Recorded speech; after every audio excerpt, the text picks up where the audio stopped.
Alrighty, today I'm going to throw together some biscuits the way I make them. I don't remember where I got the recipe, but it's pretty simple. I'm going to just throw it together. I'll put the directions or whatever, the recipe, in the description of this video. And we're just going to talk and do some baking. So this one is going to have, I'm actually doubling the recipe. And listen, I've been cooking for a long time. Most things, I get out the measuring cups and spoons and I do everything perfect.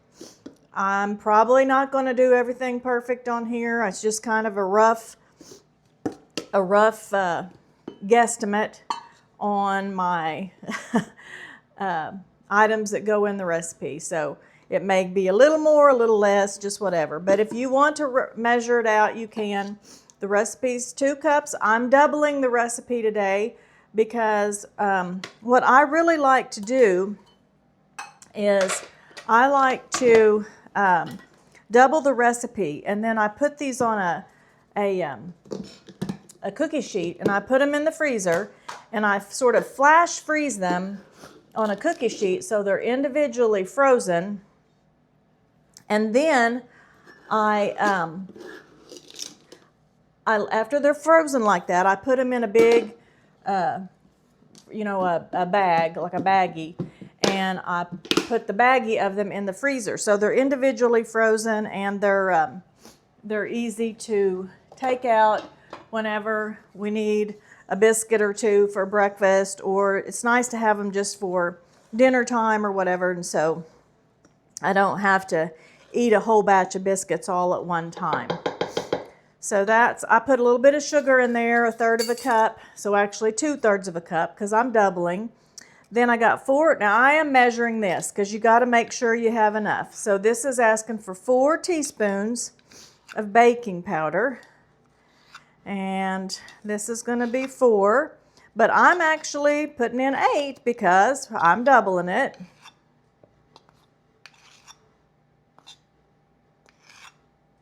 All right, it's roughly about 8.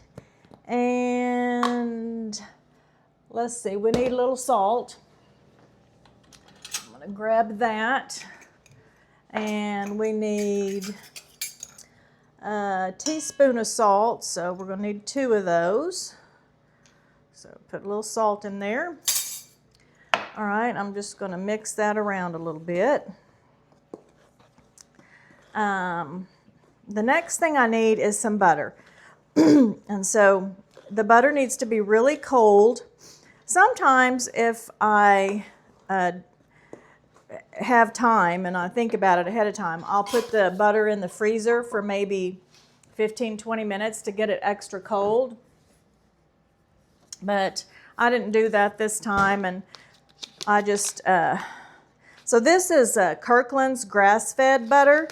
If you notice, this kind of butter is way more yellow than the butter that you get like at the grocery store that's just like I don't know, the real butter that's the store brand or whatever. It's not this yellow. So the recipe for this actually wants you to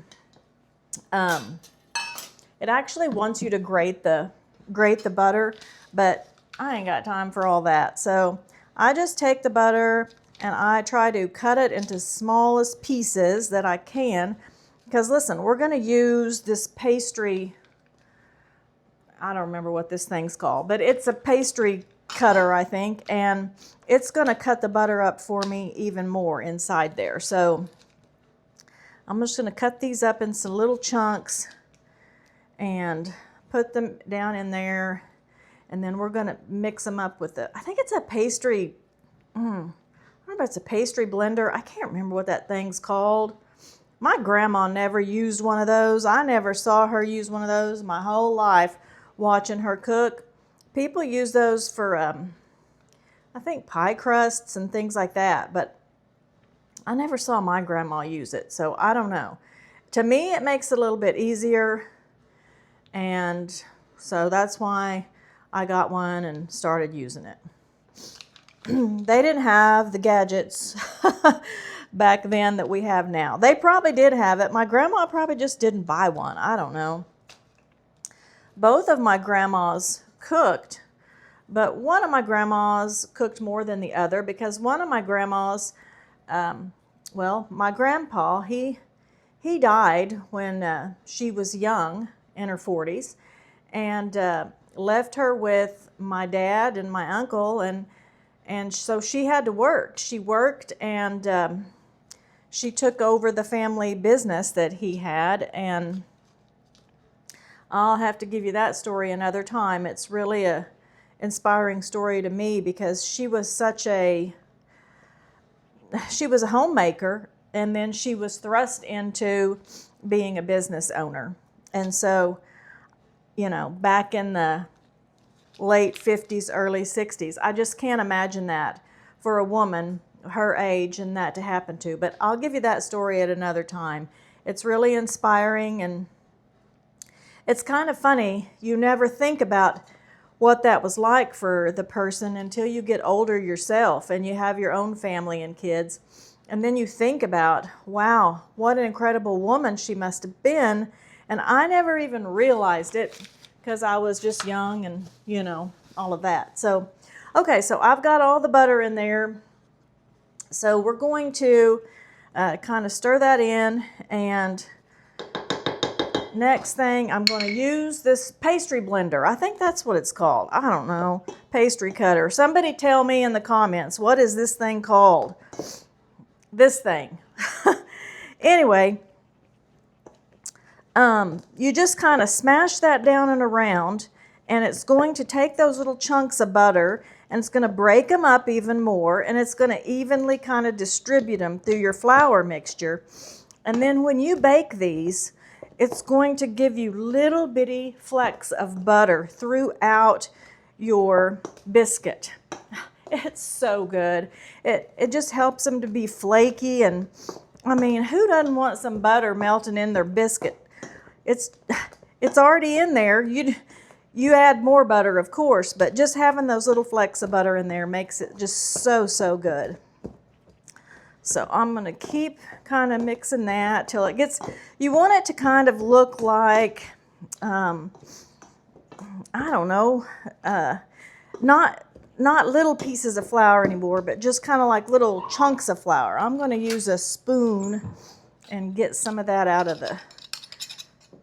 the corners there. And so we just keep mixing this, and it's a little bit of elbow grease that you got to put into this, but it's so worth it. I mean, homemade biscuits and bread and all those types of things, you just never really appreciate them when you're buying the store-bought pre-made stuff.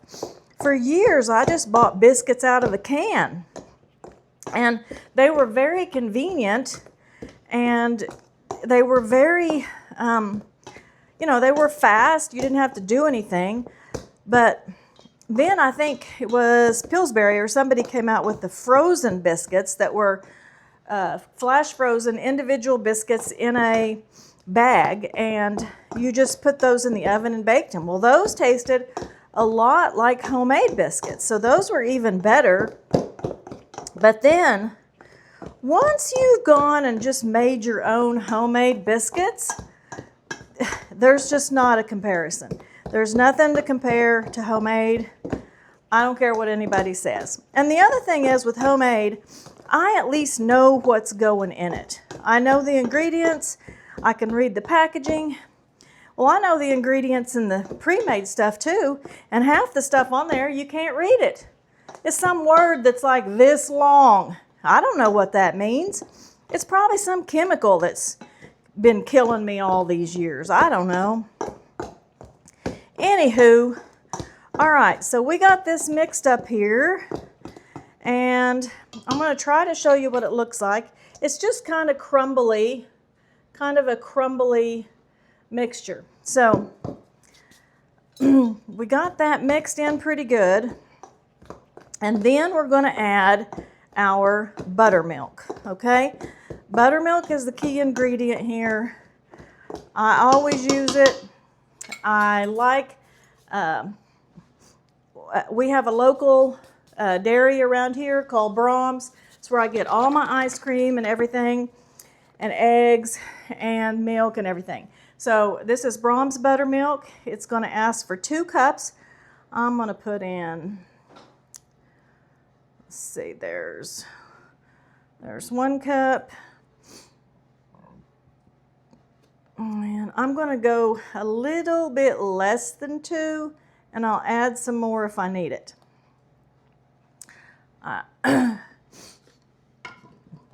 I'm going to go back with this spoon and get it started.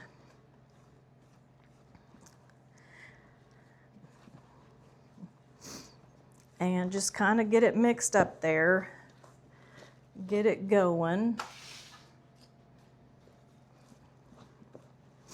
It starts to kind of make a dough. You're not going to shape it into like some fancy dough ball or anything. I think it may need a little bit more buttermilk. So I don't know if you can see or not, but there's little chunks of butter all in there.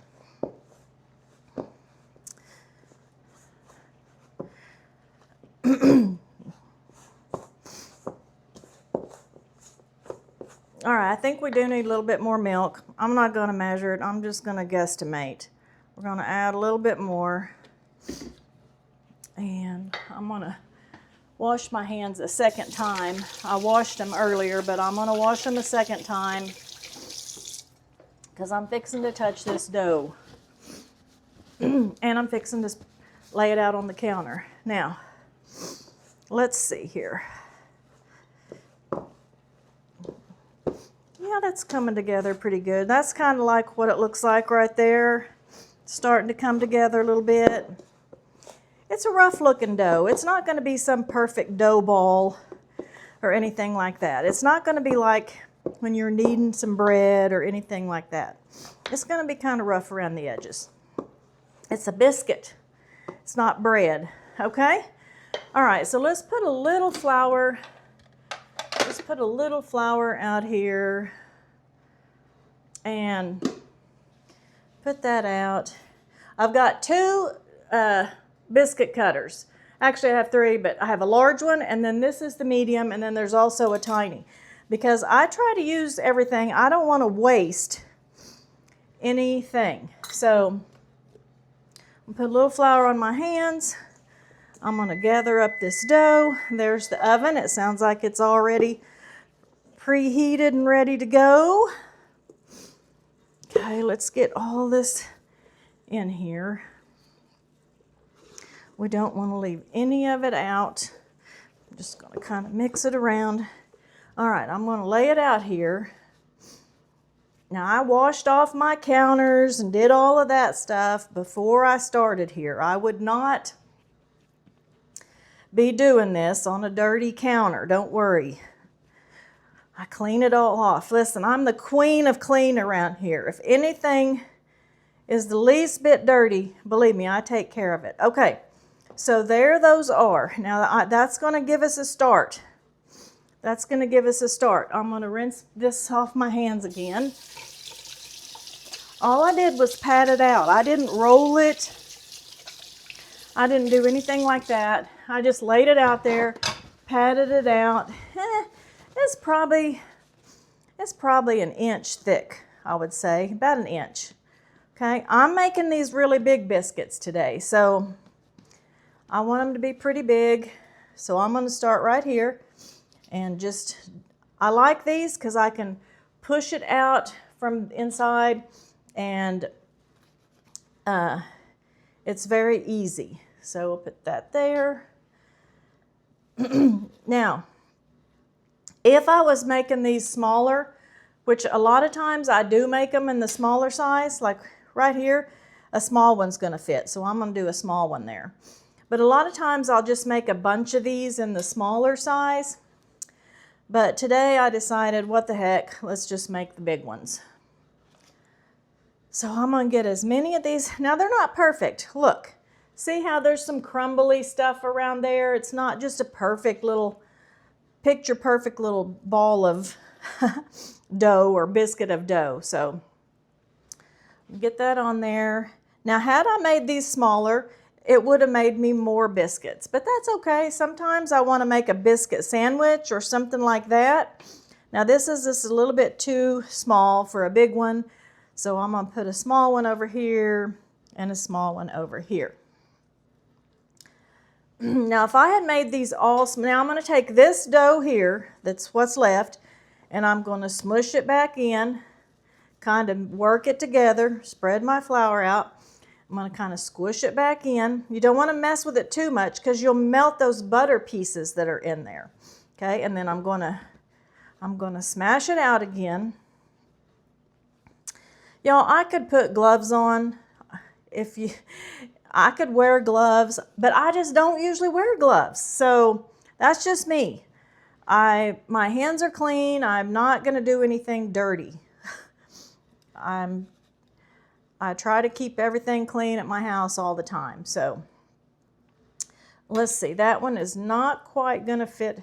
I think I can get one more big biscuit out of this. Let's see if I can. Let's try to get one more big one. Is that going to? Yeah, that's pretty close.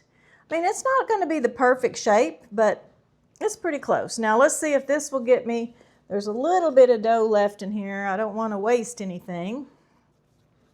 This might get me one more little one. No, it's not going to get me one. Let me see if I can scrape anything off. I don't like to waste anything, especially if I'm going to this trouble to make all this. I want to get as much out of it as I can, and food's expensive. I don't want to have to buy a bunch of stuff and then throw it in the trash. Let's see if that's going to make me a little biscuit. Yeah, that'll make me a little one. We'll get a little one in there. All right, these are ready to go in the oven. We're going to get some of those crumbs off my hand, and we're going to put that in the oven, and that is going to go, let's see, 450 for 13 minutes, okay? 450 for 13 minutes.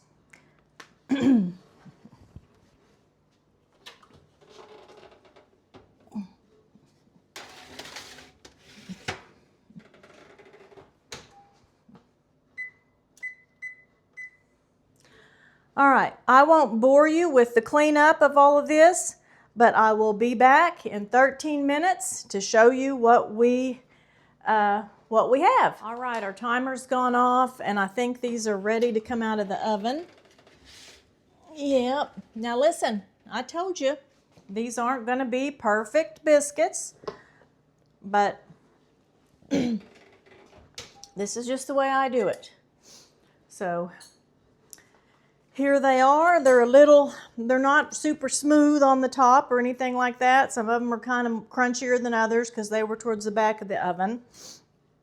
But let me just take one of these little imperfect ones off of here. Now they're going to sit on here and they're going to keep cooking for a few minutes. So because they're sitting on that heat. Let's go ahead and take one of these and see if it's cooled off enough where I can cut it open. You can see it's flaky and buttery and all yummy inside. And I'm going to put me a little bit of butter on there, a little more butter, and I'm going to give it a try. I actually think I'm going to, oh, there's my dryer. I actually think I'm going to keep a few of these out, and I think we will have maybe eggs, scrambled eggs, and biscuits with sausage gravy for dinner tonight. I like to fix breakfast for dinner every once in a while. So let's see how this is. Very good, very buttery, very hot, and very delicious. They're not that hard to make. You should give it a try. Have a great day.